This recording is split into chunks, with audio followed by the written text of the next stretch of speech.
What is up, guys? Today we will talk about how you guys can set up Tron wallet. Well, setting up Tron wallet is pretty simple. For that, you just have to come to Google and search for Tron wallet.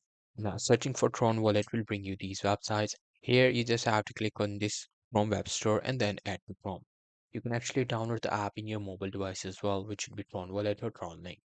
Once you have downloaded or you have the Tron wallet, you just have to create a quick account. Now, what you have to do is you just have to open up your Tron wallet. So I'm just going to open up my Tron link and it will open up. Here, I'm going to click on this create wallet. I'm just going to read through all of these user agreements and then I'm going to click on it. Now, after that, I'm going to set a password right here. After setting the password, what you have to do is just make sure to use, some small letters, some capital letters, and some symbols as well. Once you do that, your wallet is ready. Here you have to click on this backup wallet. Now they will want you to put the password. Once you put the password, you are ready to back up your wallet. You just have to click on this backup and they will give you some links. You just have to copy it and then paste it, and there you go. Your wallet will be ready to use. So that's pretty much it. That's all. Be able to do it.